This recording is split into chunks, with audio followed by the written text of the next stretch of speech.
Okay, slowly we are coming together.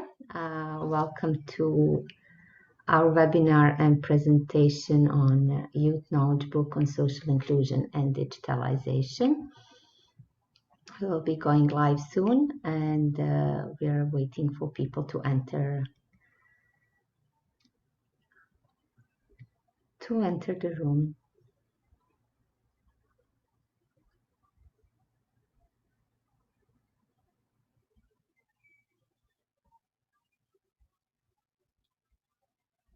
Okay. So welcome again. We are hosting today the presentation of Youth Knowledge Book on Social Inclusion, Digitalization and Young People from the side of the EU Council of Europe Youth Partnership. This is the work that we have been leading on, now since 2018. And the knowledge book and the study were in preparation long before we knew that the digital world will become our main means of interaction. So the research started in 2019, and we are happy today to be able to present some of the findings of the knowledge book, but also of the study that we did in the same year. And it will be a good chance for us to discuss with the editors and the authors what were some of the key findings, and also how relevant are they today in the context of COVID. So I hand over first to Veronica, who is one of the editors and the author of the study, to give us some introduction in terms of the technicalities and how you can join this conversation before we start presentation. Thank you, Lana. Thank you all for being here, for joining us. We really hope this will be a bit of a dynamic discussion. I mean, we are here to present a little bit of what we have been doing together with Dan, Nula, and Lana. But we hope you can address your questions. For all of you that are watching us via Facebook Live, please add your questions in the comments. But then also all of you that are on the Zoom account, you can use the two functions, the Q&A button a little bit on the right down of the screen or the chat, the usual Zoom technicalities, nothing fancy. We will have a special Q&A session nevertheless. So do not mind if we are going to keep all your questions until that moment, but until then, let's enjoy and learn more about the book and the whole process behind it. Lana, the floor is yours. Thank you, Veronica. So maybe just to start first with sharing some of the background regarding the work that we did on this topic. So what led us here, and I'm sorry, there is a bit of a technical issue on my side, but hopefully I will manage. So hopefully you can see my screen. And the journey to this presentation today basically started through our long-term research on social inclusion of young people in vulnerable situations. And there was also a youth knowledge book on social inclusion and young people, breaking down the barriers, already in 2007. Then, as we were becoming more digital in our everyday interactions in the youth field, there was also a symposium on youth participation in the digitalized world in 2015. Then another symposium on social inclusion in 2016, and several studies. And finally, something that kicked off this journey was this 2018 symposium in Thailand on young people, social inclusion and digitalization, where it was decided that linking these two topics of inclusion and inclusion within the digital world was something that was important and needed, and that there was a gap on this topic. So we launched a series of research.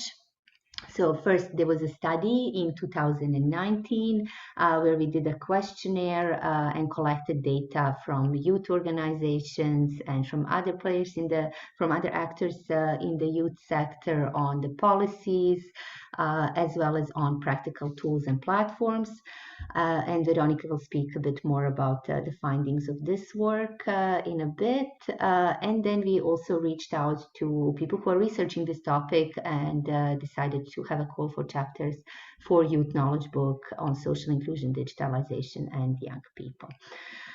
So from the study and from the knowledge book and from this research, there were several other publications, and we prepared a shorter version, Insights on Social Inclusion Digitalization, which is kind of a youth-friendly but also a reader-friendly version for those who might not have the time to read the full study but would still like to inform themselves about the topic.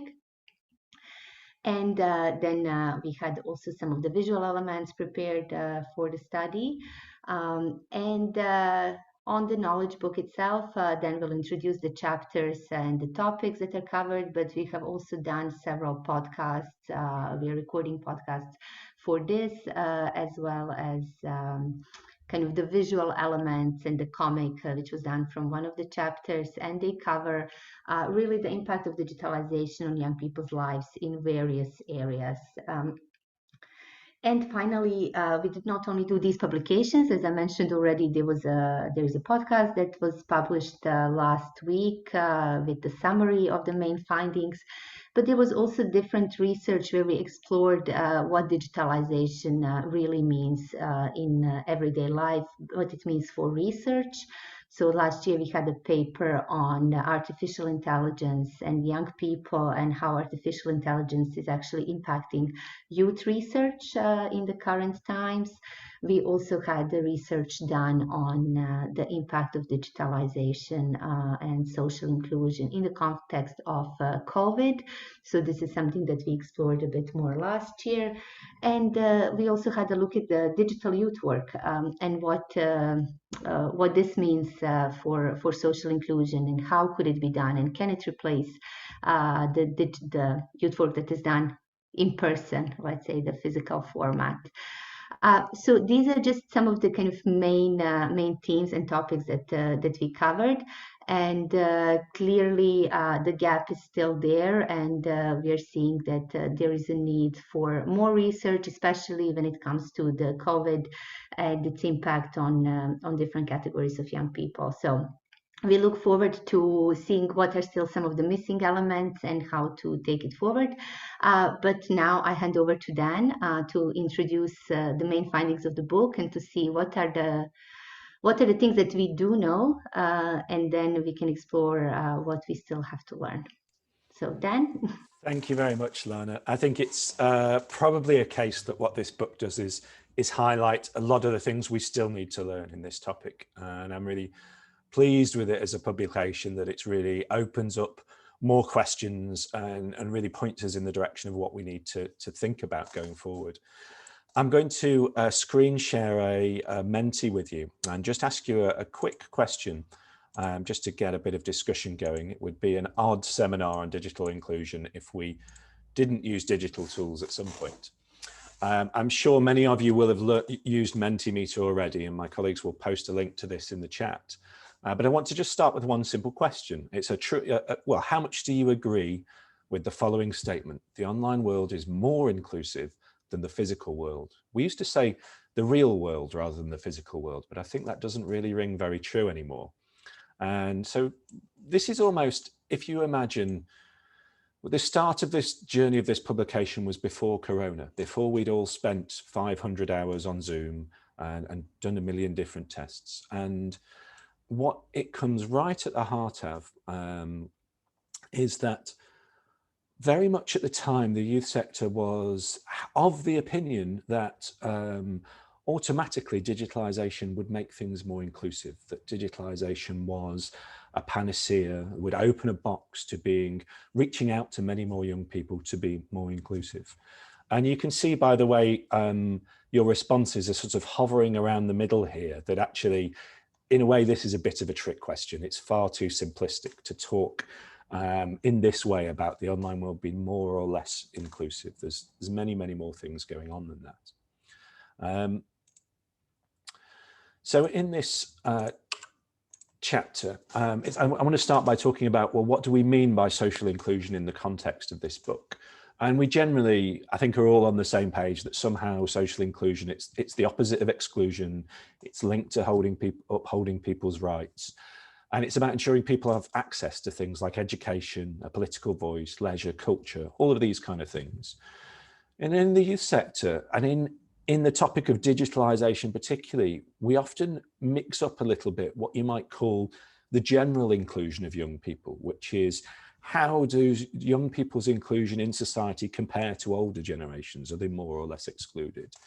And what we call in this topic the social inclusion of young people, which is about the different patterns of exclusion, inequality and denial of rights that happen between various social groups of young people. So how do young people with disabilities or young migrants, young queer people, how are their rights upheld? How are they included in society compared to other groups of young people and compared to young people as a whole?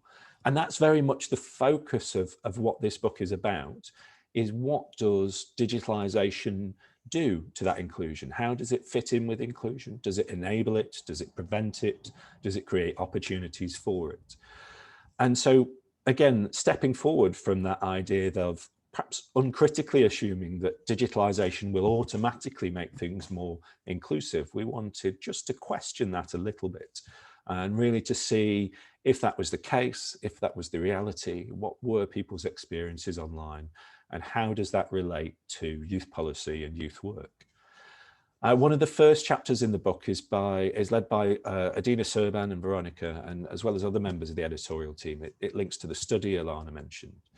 And that very much explores the kind of policy developments that were happening relating to young people, digitalisation and social inclusion. And what we saw generally in that is that this sort of social inclusion of young people, as opposed to the general inclusion, wasn't really a high priority on policymakers' agenda. A lot of what was being talked about was around digital skills and digital access, which is important, but as I'll kind of explain in a bit, not the whole feature.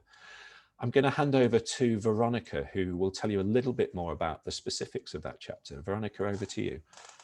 Thank you, Dan. Well, naturally, the book and the study complement each other. In a way, they were really a timely output, even if the study was launched last year and we are launching the book today. The point is that both of them are an important milestone in the youth field because they started being developed in a time when digitalization was not always mentioned like it is today. So basically, historically, they will be remembered for that part where we map what happened before. What were the policies, what were the practices, what were the learning opportunities and the platforms that existed before the pandemic. So that is important to be stressed out. Where did we look? As Dan was mentioning, we were happy to look at the policy part, what was happening in the youth sector, but also what was happening on the digital agenda. And indeed, this intersectionality is not so much connected or happening, and let alone when you add the third layer, which is social inclusion, because this was at the very end our focus. What we did manage to find, nevertheless, were different types of practices. There were many initiatives of the EU, many focused on the ICT skills, internet technology skills, of course. That's what we are meaning by ICT. Some practices at the national level, but then the agendas are completely separate. When we look on the learning opportunities and on the digital platforms, well, we looked at both what's happening for young people and for youth workers or specialist practitioners working with young people and using digital tools. In terms of learning and training opportunities, we did find several of them. Nevertheless, it's important to notice that back then, many of these practices were happening offline. So we could find lots of learning resources, digital pedagogical resources, how to transform your content and adapt it to digital tools and devices.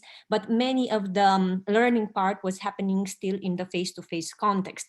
Then when looking at the platforms, of course, we did find several resources. When we were looking at platforms for youth workers, many of them were basically repositories. So those websites where you can find different resources and communication platforms, not really those complex digital platforms one might have needed during the pandemic. When we looked at what happened for young people, their diversity was quite impressive for us at that time because we could find diverse options, and we have managed to cluster them in 6 main categories, which is rather, again, impressive. Educational, professional guidance, some of them information and counseling, then lots of them on health, different dimensions of health, mental health, sexual health, drugs, substance abuse, and so on and so forth. Then we could find online safety and cyber platforms, dialogue and consultation platforms, not so many, but they were slightly emerging. And then a specific and special category it was, that is specific tools and platform designed for young people with fewer opportunities. And basically the innovation was there. What we did notice nevertheless was the fact that many of these platforms and programs were not designed together with the young people. So young people were still a stakeholder missing from that table. And that was something the book already built on. With this in mind, Dan, I pass the floor to you. You can Thanks. always explore, of course, the study. It's much more about it. Thanks, Veronica. And I think this gives you a really good framing of where the youth work world and the youth policy world was up to, and the broader policy topics. They were very much about making sure people had digital connections, making sure people had digital skills. But actually, we have some chapters that really highlight that the inclusion goes much, much further than that in this book and is much, much more complex. So there's a wonderful chapter by Roman Benari and another one from Judith Gombit and her colleagues, and they explore what inclusion means in a digital world for young people with disabilities. Judith Gombit and her colleagues particularly look at people who are visually impaired and the idea of what does it mean to have screen without a sight.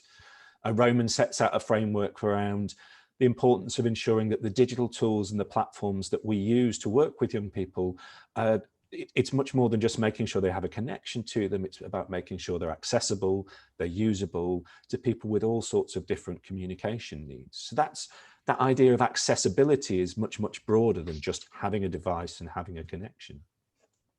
But then we have other chapters that go even further than that and say, well, it isn't even just about accessibility. There's a wonderful chapter co-written by a group of young queer activists, and I'd like to thank John Delapp for pulling that together. And what that really highlights, it's about the experiences of young queer people in online spaces. And what that really highlights is the digital world, just like the real world, isn't one place. It's a series of virtual communities and platforms and places. And like the physical world, that can be filled with hate speech and discrimination in some communities, but it can also be enabling and affirming. So all the things we would think about that make a real world community inclusive are things we might want to talk about in the digital spaces we use as well, in the digital platforms, and the different kind of microcosms that exist on different social media sites that bring people together. Linked to that, we have a really great chapter from a writer called Subhashish Panagri. I'm really sorry if I've got your name wrong, Subhashish. I realize we've been talking for many months and never actually spoken verbally, so I've only seen it written down before, and that perhaps speaks a little bit to the power of digitalization connecting people. Subhashish draws on work from India that looks at the importance of protecting minority languages. And we can all speak to the European context of perhaps the dominance of English and what that means in the digital world, in the online world, if our smaller languages are not represented, if the information in those digital spaces is not accessible in minority languages or native languages. That's another tier of exclusion that could happen. Then even stepping further from that, there's a really interesting chapter from Ron Salaj and Dan McQuillan. They look at the concept of artificial intelligence, which is increasingly central to digital technologies. And what they highlight is that artificial intelligence contains inbuilt value systems, and they're derived from the culture of predominantly white American males that control and design many of our digital technologies. And in a way, what you have is a situation that can sustain discrimination and inequality by placing those values and pressing those values onto other parts of society on the assumption that they're objective and neutral. So again, another dimension that really takes it to the next level and thinks about what you might call structural exclusion on the online world. We have a chapter from Kathy Streets and her colleagues who look at the impact of digitalization on young people's mental health and the way that increased digitalization can exacerbate or cause harms and further marginalization. So it's actually something that can affect the exclusion and marginalization of young people. But I think it's also important to highlight the stories of hope we've got as well. There's some really interesting chapters from Daniel Briggs, who I know is in the audience, and Perez Cameras and their colleagues, and they highlight the way that WhatsApp and Facebook communities can support groups of people who are spread across geographical and political boundaries, and how these virtual communities can spread beyond the real world. So Daniel has some really, really interesting work looking at the experience of connecting with refugees using WhatsApp, and the other chapter is about economic migrants, so two communities that spread what you might think of as real world boundaries. So the online world is something that can enable new communities which facilitate inclusion to occur. And that's something Ursula Kerwin looks at in her chapter, where we're talking about university students who use instant messaging services for gaining support.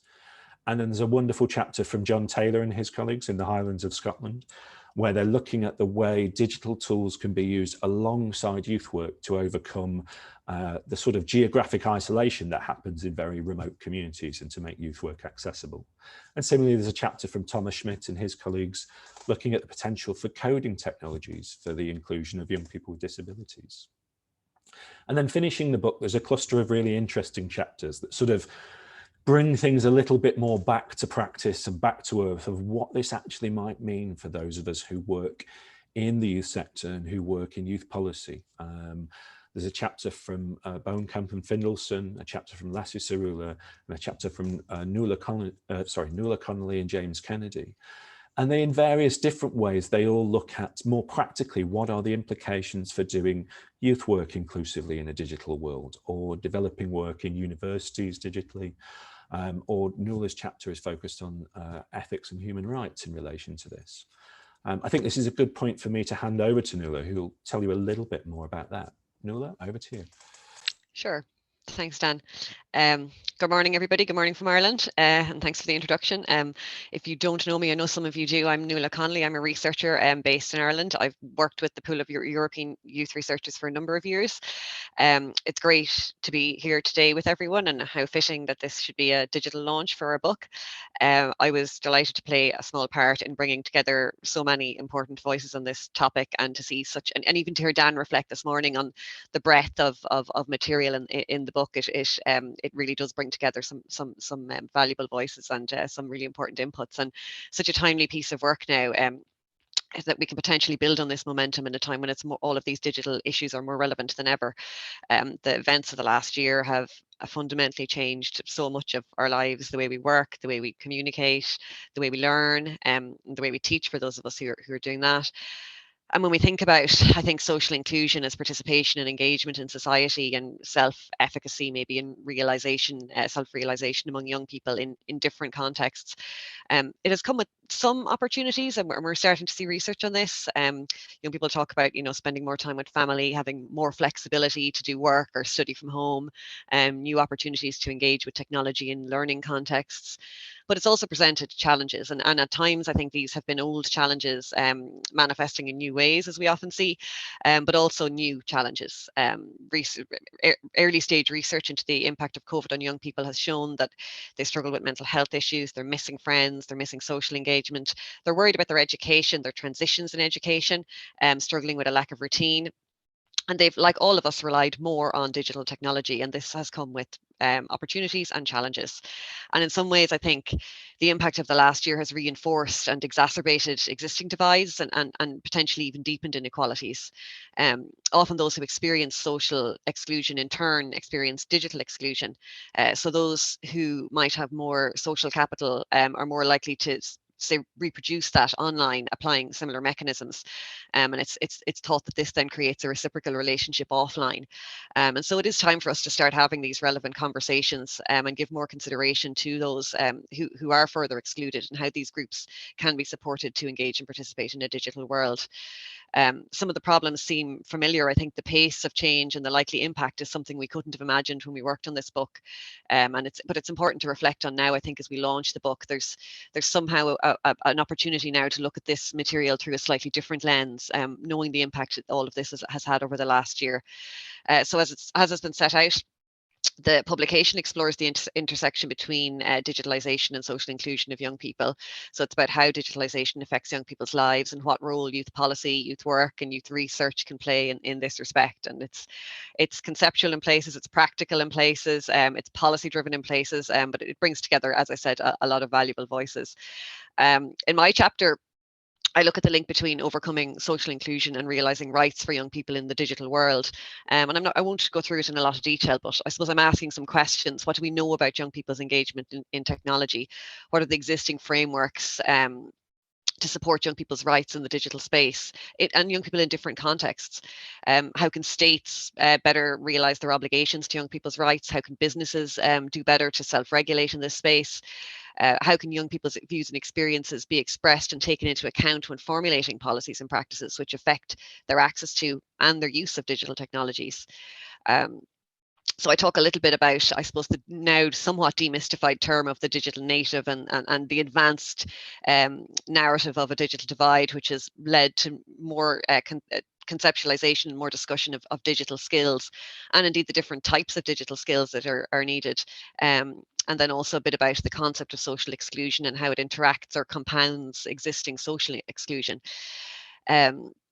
So, and also I think the notion of young people as a largely homogenous group in the digital world is no longer accepted, and I talk a little bit about that and how access to rights for young people in different contexts is increasingly interwoven with access to skills associated with technology in the digital space.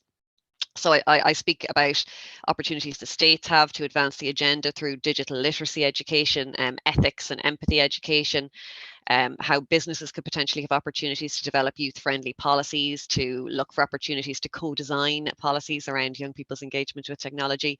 And ultimately, the overarching conversation is around meaningful consultation with children and young people throughout this process and through all policy and strategy development.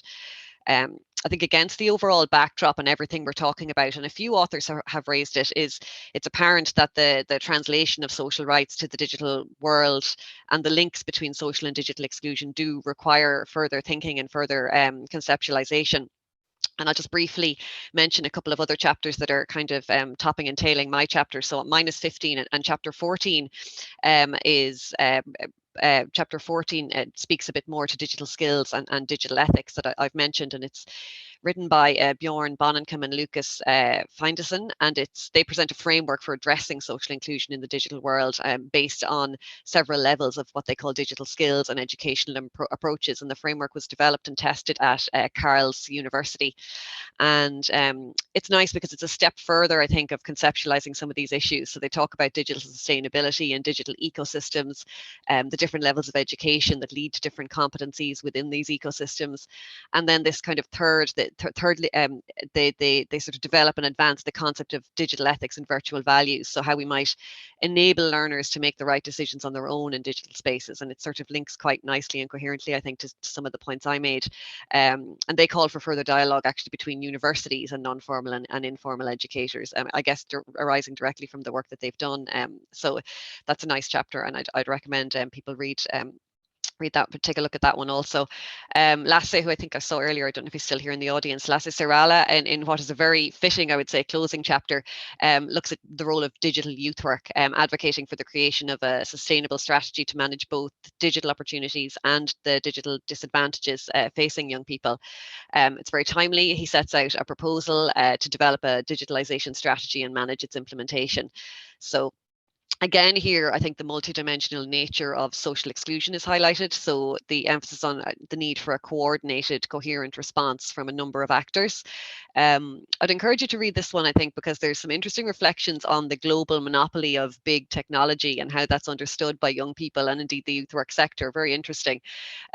So Lasse talks about the need for leadership and management in order to make digitalization a part of youth work, and emphasizes the conversations that we've talked about before, I think, the need for sort of a cultural transformation for this to take place.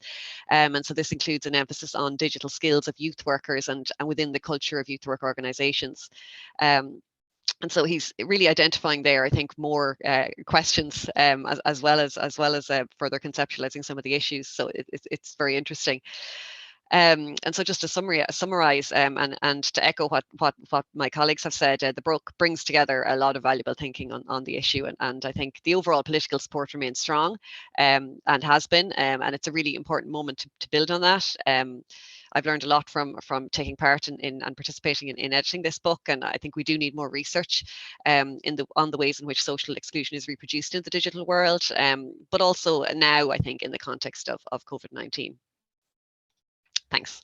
Thanks, Nuala. And I think that point you make there about the number of questions we raise in this book I would really not like to pretend that we have all of the answers to those at all, really. And I think that's the thing that's really clear for me.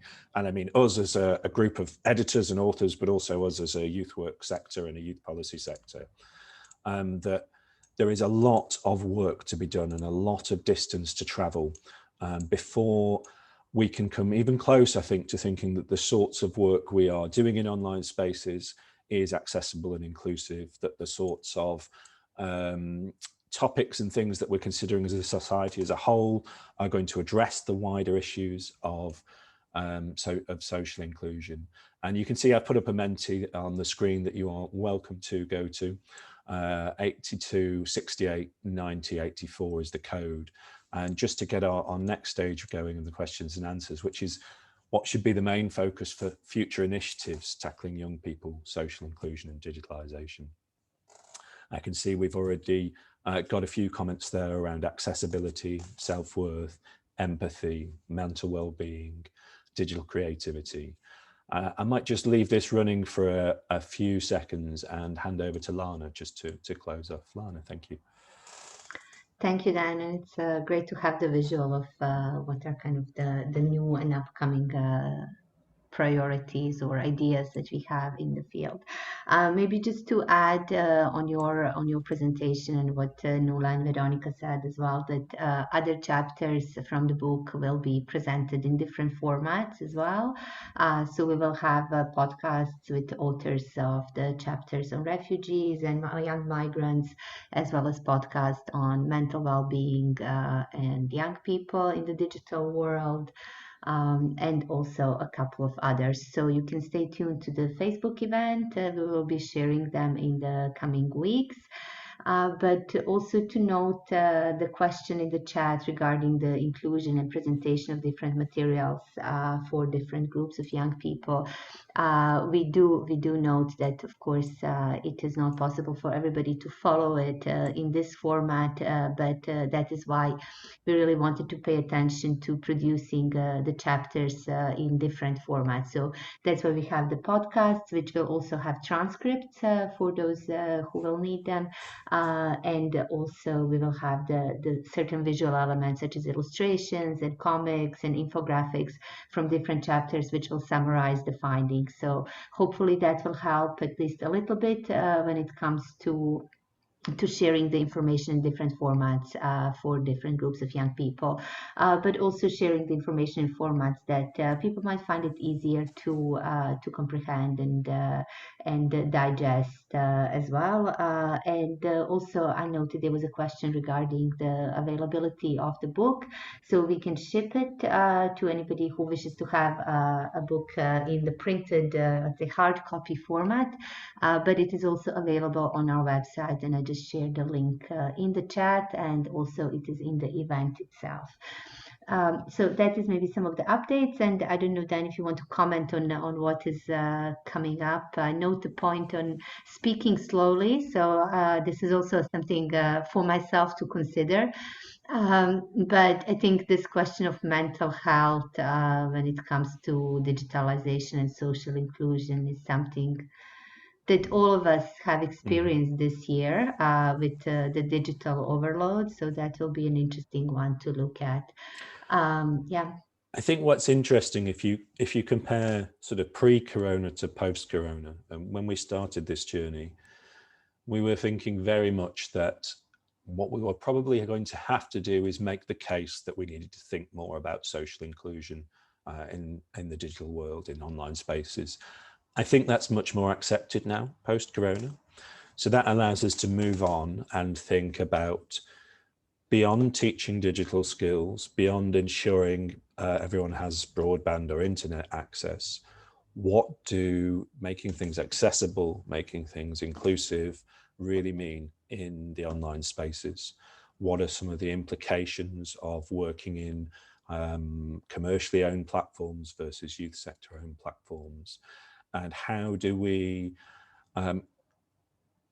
not repeat or exasperate the sorts of exclusion patterns we see in the real world by shifting to digital online spaces? I think that's a good place for me to stop, and I'll hand over to Veronica, who's going to run the Q&A. Yeah, well, apparently we did manage to address some of the questions, and that's good. And I will invite you, well, if you have questions, that's good. If not, impressions as well, or even uses of how you see this book usefully in your own practice, or even encouragements, because we do need that. And especially for the follow-up part, I think it is important to start brainstorming together and, as Nula put it out, start building on the momentum of what's happening and start doing the research. But before that, we do have some chapters and we do have the editors here. And I will go a little bit back to Dan, because Dan, in this context, it is the chief editor of the book. He's the author of the study as well. But then he also co-wrote a chapter, and his chapter is a bit particular in a way, because he brings what we usually preach in the youth sector, and that is engaging young people. He kind of shaped a more participatory approach to writing articles and doing research. And my question would be to him. Can you elaborate a little bit more on the topic you have proposed and why you chose that? And how could, I don't know, anyone else use that approach? How would they find it beneficial? Yeah, this was a really interesting experience. So the starting point when we did the call for authors was recognizing that we hadn't received any proposals that looked at the issues for LGBT young people in online spaces. And of course, one of the things we wanted to achieve with this book was to make sure that the range of authors within it came from a variety of different perspectives, social backgrounds, this kind of thing.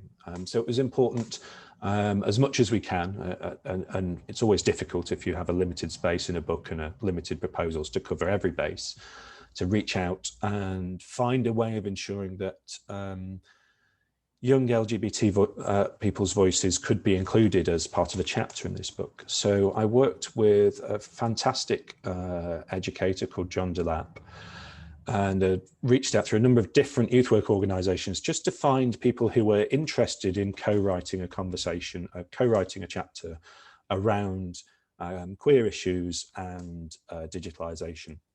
And the process we used was a set of Zoom calls. We agreed as a group what we wanted to talk about. So no one ever met physically in person. Many of the people involved, most people hadn't met before, they didn't know each other. And some people even participated in what I would say is a semi-anonymous sort of way. And we agreed what we wanted to talk about, what they thought the key issues were. And then we sort of interviewed ourselves and transcribed the Zoom calls. And then I kind of just edited all of that into a chapter for the book.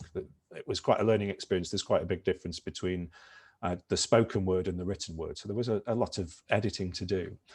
But in what we created through that was a sort of constructed conversation that reflected the things that the people in that group thought were important to say about digitalisation, about the experiences of young queer people in the digital world, and what the youth sector should do in response to that.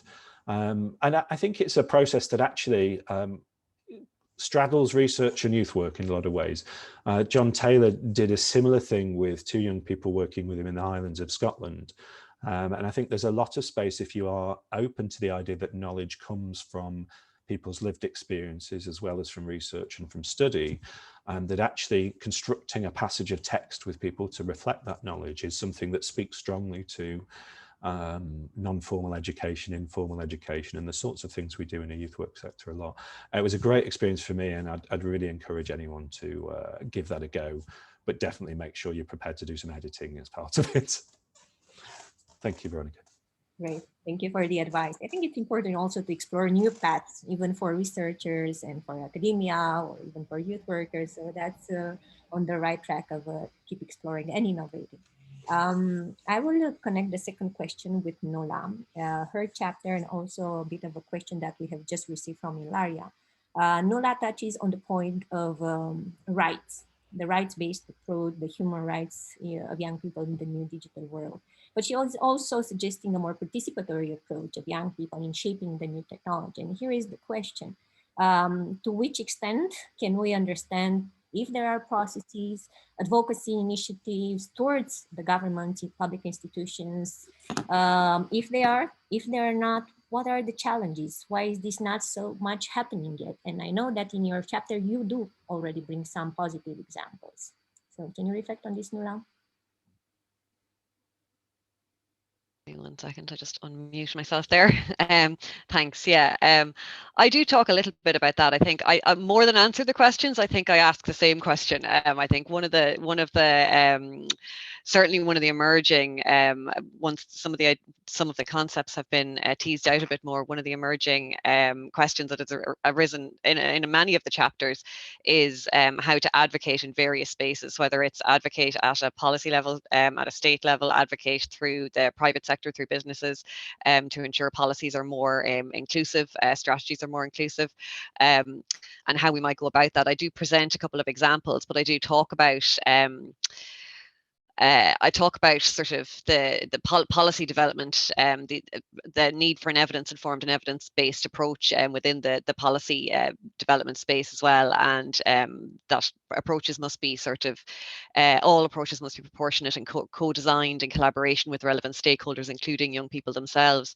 And so I talk about what that might look like in different contexts, and some of that is set out. I think one of the key pieces, and I mentioned sort of the ways in which I suppose young people's voices have been heard in various spaces. So like obviously Young Voices, the EU Youth Dialogue, some examples from our own policy context in Ireland where we've considered young voices, is that sort of consultation piece with young people and how we can advocate for that. Something I was actually reading about recently, which I thought was really interesting, is that there's a global UNESCO study at the moment. Now the impact on policy will come from that, but it's been led out by the UNESCO Child and Family Research Centre at NUI Galway, and it's a study on the impact of COVID-19 on young people and adults, but the young people themselves are going to be the researchers in this study.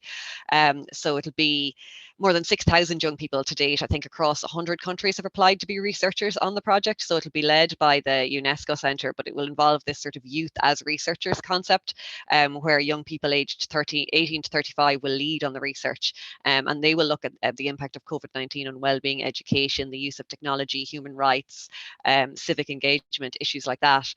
So I think any opportunities, as I see it, any opportunities to include young people and have consultation and participation processes embedded in the policy making and the direction of travel of policy making is really important. And that sort of co-design approach, when it can be applied or implemented, is for the state, but it's also, I think, beyond that, it's for the kind of the broader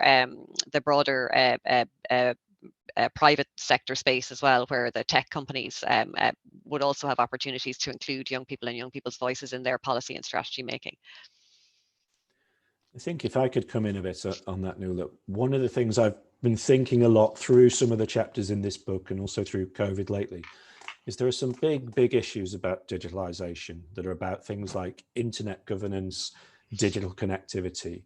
And clearly those issues impact on young people and impact on the social inclusion of young people. Whether they are youth sector issues is a different sort of question. You know, in a way, I'm not sure that as much as not to dismiss the issue, there is a much wider policy agenda which is about making sure broadband reaches rural areas. There is a much bigger policy conversation about how massive global companies like Facebook, WhatsApp, and these platforms act, that is much bigger than just young people, and there's much bigger than youth policy. So I think there's almost for many people in the youth sector, it'll be about being aware of those issues, and it comes back to the old sort of chestnut of cross-sectorial youth policy and how much do we step out of the youth box to do those things.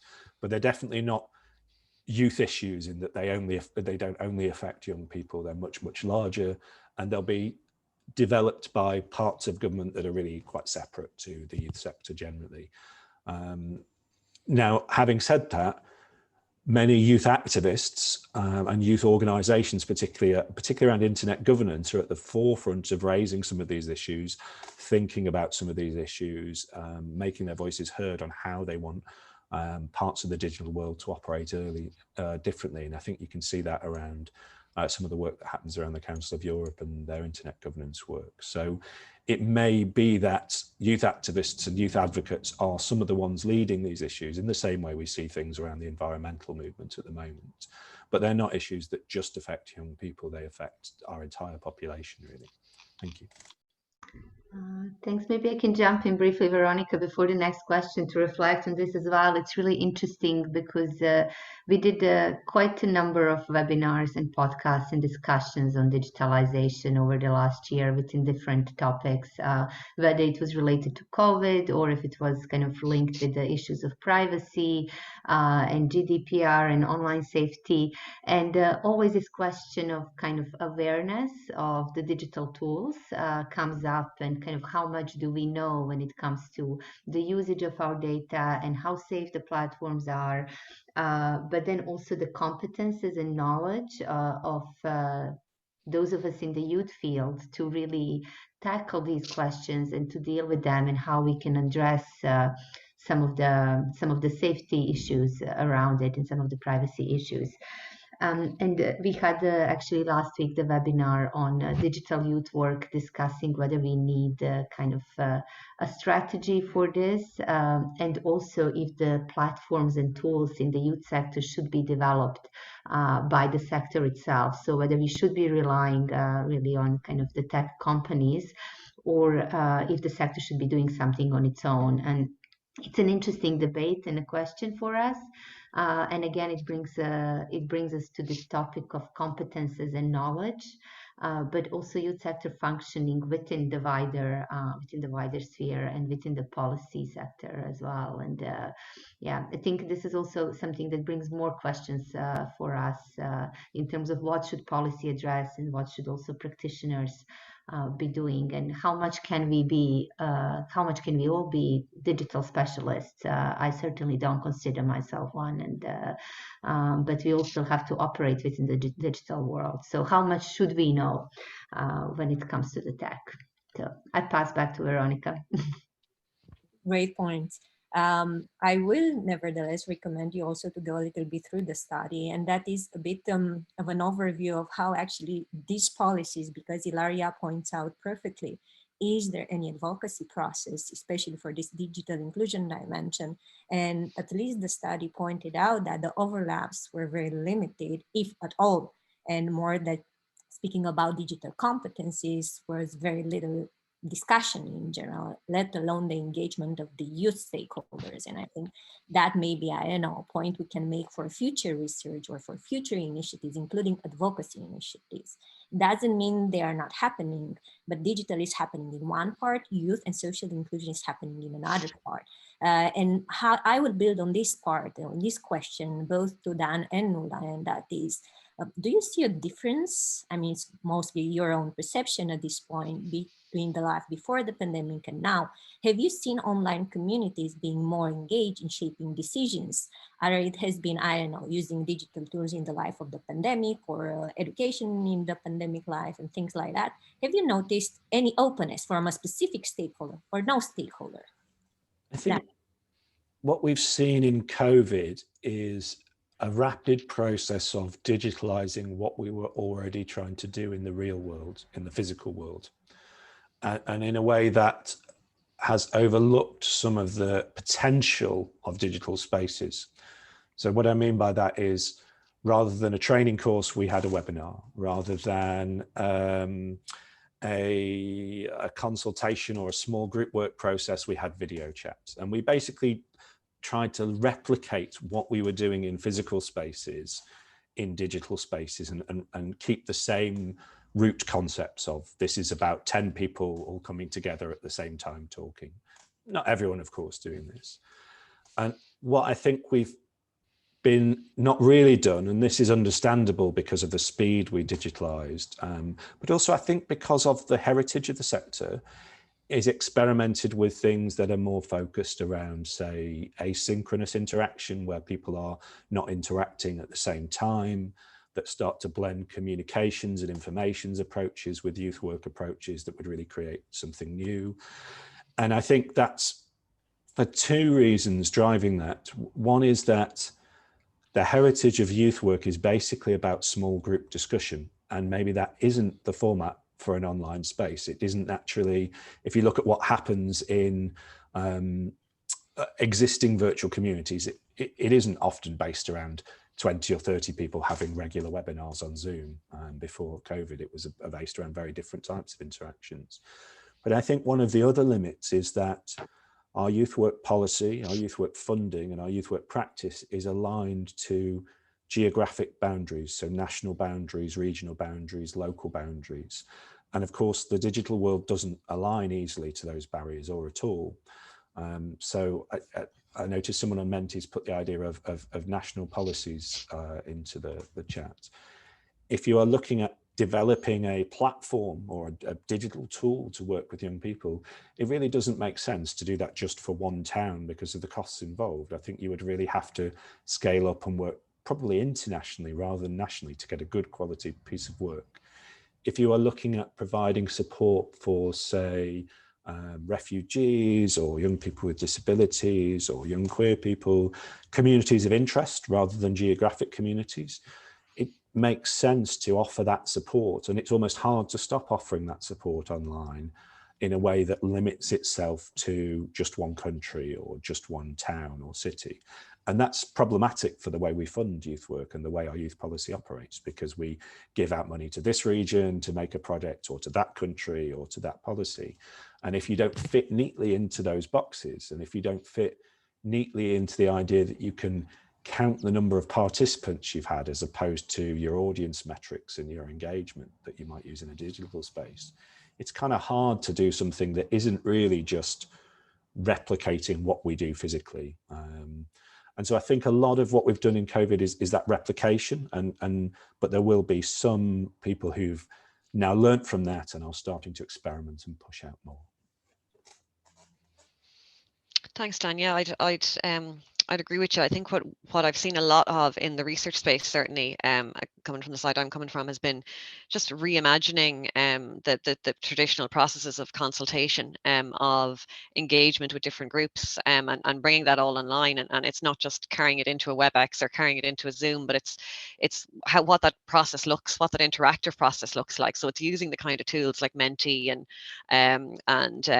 different other examples as well. We were using for some of our consultations. But I think, and I think it's something you mentioned earlier, Dan, and it's important, is that it comes with, I think automation comes with a sort of a new layer sometimes as well of a digital divide and a new layer of exclusion, because on the one hand it might seem, and it's this kind of like, where do we sit on it? On the one hand, it might seem that, you know, these processes are more inclusive and could potentially reach more audiences, but even at a basic level they can exclude, and you know, as something as simple as poor internet connections. And that's certainly something we experience here in remote and rural areas. There's no quality broadband connections. It can be as little as that, which can leave people excluded from these processes. So I think there's that presents I mean, they're existing challenges in new ways and new forms of existing challenges, I think. And it's that, I think that's something that requires more research and more work, and it's that piece around social capital and digital capital that I mentioned earlier. I think there's a lot more, that there's the possibility for more research there to tease that out, particularly with the learning arising from the last year, where social capital is being sort of reproduced in terms of digital capital. And then, you know, we're seeing the same groups at risk of exclusion now further excluded. We're seeing new types of exclusion, and how they interact or create a reciprocal relationship with the offline world then when people are back in the offline world, as we call it, or is the real world not being appropriate language anymore, but in otherwise. So that's how I'd see it. I think we've been reimagining a lot of what we've been doing. We were sort of starting to move into that space a little bit, but we were, from the research perspective, we certainly did have to move a lot of consultations, focused discussions, stakeholder engagement into the online space, and that was in the most part creating online events rather than, you know, the more static sort of calls for submissions or you know, pieces like that. We focus more on interactive work, I think, during the pandemic, and trying to keep it as interactive as possible and honor all voices, which has been a real challenge, I think, and not just pre-COVID, but also during COVID in the interactive space. So it's presented some new challenges in how we work. Thank you. I will return a little bit in the present, let's say, and in the moment of this book. And one of my last questions would be, who you would like to read this book, who you would like to use this book, and how would you like it to be used actually? Now it's open, now it's there, it's available for everyone, but who do you really want, like on a personal level, as a researcher, as an expert, as an author, to reach out to? Dan. Well, that's a really difficult question. My mum would be nice, but after that, I think the people who get the most out of this book are the people who want to take these questions further forward and want to think about them and want to work on them. So the people who are looking to push this field of practice to develop it, whether that's policymakers, practitioners, or researchers. I think it's it's not going to be as helpful for the people who want the answers already. It's for the people who want to explore the questions and work out what the answers are. So it'd be that crowd, but all three of those groups. And if we look at some of the more accessible content as well, I hope there's some relevance there to young people and young activists particularly. Thank you. Yeah, I'd agree, Dan. I think it has a broad appeal and a captive audience around research, policy, and practice. There's something for everyone in there. There's some academic leaning research. There's certainly some sort of policy discussion. There's some really nice frameworks proposed for practice, for youth work practice, and for development of digital skills in the youth work space. I also think young people who are interested in these topics would be keen to read the book, particularly young people who were involved in some of the research and who participated in some of the studies would no doubt be keen to see the chapters, their work and their voices, and see that in the context of some of the other chapters as well. So I think there's the opportunity there for young people to be interested in it as well. But yeah, I think it is to be honest, I think it is a pretty broad audience. Having reread it just in advance of the launch, it struck me how broad it was and how many interesting voices were in it. So I wouldn't see it as being limited to any particular cohort of people, but I'd say research, policy, and practice, youth work, but beyond youth work as well, and into the broader kind of youth space. There's some really interesting discussions and arguments, and anyone who's kind of, even people who are starting to explore it because they've really, their lives have changed so much over the last year, I think, who maybe previously weren't in the space would be particularly interested as well in picking this up as a kind of a standalone text that would give them an overall, shed some light on the overall sort of picture. Maybe I will add to that as well, besides for the usual triangle that we work with, which is policy, practice, and research, and of course, kind of young people at the center of this triangle. I think also it's worth mentioning that the proofreaders have also found the book to be super interesting, and they really commented on that. So even those that are outside of the youth sector and those that are outside of kind of the field of social inclusion and digitalization find some of these topics and questions interesting and to relate to and to learn about as well. I would also maybe link to what Dan said for people finding the answers or kind of raising questions from these chapters as well. And I think it's also important to look at this book as a kind of a selection of certain examples of social inclusion, and for us to consider what inclusion means, but also to note that the book does not give a whole range of different groups of young people that might face exclusion on a daily basis.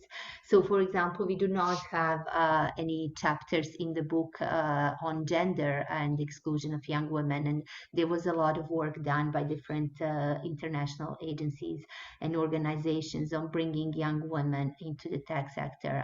So this does not mean that this is not important. It is just that at that point of time, we did not have any chapters or any submissions on this topic. But it is certainly something that is very important to explore. And I think for me, when I was reading the book, this kind of intersection between different sectors, and this is something we saw and explored in different seminars as well, where we bring people who work in the digital in the digital world, in the tech sector, and people from the youth sector, and really finding these common grounds between what can be achieved with the digital tools and with technology, what are the possibilities, and also what we need from this world. This is where kind of this bridge between I don't want to call them the two worlds, but really kind of the two different sectors in which we operate is really important. So maybe just to answer the question, Veronica, that was in the chat in terms of the podcast, and then I will stop. So the podcast will be available on our Facebook page, on all our social media pages, basically, and on our website in the event on Facebook for the Youth Knowledge Book, and they're available on Transistor as well. And I will share the link now in the chat. Thank you, Lana. Yeah, lots of resources and different types of content and formats that you can already find. Then a very, very final thought. I think we really reached our time and everyone has been patient with us. But let's continue with this reflection that Lana has already brought. Imagine that we are in 2 or even 3 years from now. It's at least 1 year after the pandemic, and we are already working on the knowledge book number 2 on social inclusion, digitalization in young people. What would be new? What would be different in terms of topics, approaches, or even people invited to contribute? Can we reflect on that? I will start with Nola and finish with Lana after that, and then in the middle. Nola. On the spot, what would be different in the next iteration of this book? I think, well, one of the key things, I guess, and it's something we think about ourselves a lot in research now, is just, I suppose, the amount, the pace of change over the last year and a half, and the ways in which this sort of monumental shift has just had to happen overnight, despite all the resistance in various ways prior to that, and the challenges and everything sort of had to be overcome in order to continue. So what was achieved? What sort of really interesting projects or initiatives sprung up? What workarounds did people find for engaging with young people, for youth work, for consultation? What were the I'd be really interested in any pieces of research that talked about projects that were initiated to respond to COVID-19 that incorporated digital tools or were in the digital space, or looked at, or even studies that subsequently looked at, like the one I mentioned, that looked at young people's engagement and young people's experiences of COVID-19 and their interaction with technology. So I'd like to see something, or I could imagine there'll be a lot with a focus on that and the impact of that on young people and youth work and young people's lives. Can I answer on 20 years' time rather than 2 or 3 years' time? Is that okay, Veronica? Because I kind of foresee that we're in a process of accepting that digital skills and digital tools are just going to be part of youth work now, and there's an element of youth work that we will inevitably use in some form or other. But I think as a profession, that will also take us to a place of recognizing that doing that kind of work is not the same as doing group work. Which is what a lot of youth workers come into the profession and have skills in. And I think that's okay. And what I think we'll see is an emergence of, in your youth work organization, you might have 4 or 5 people who do group work and 1 person who is a digital specialist whose skills are around communication and engagement and maybe has more of a background in information work. So I think we'll be looking at those skill sets and how they work together to promote social inclusion moving forward.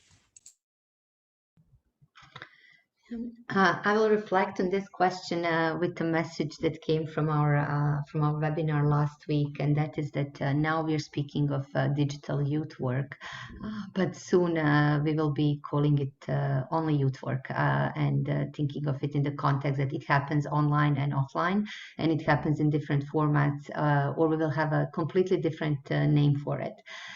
So youth work is just one example of these developments, but I think in general, we will be speaking less about digitalization as kind of a new phenomena, because this last year, as I said, COVID really led a technological revolution in many organizations and companies.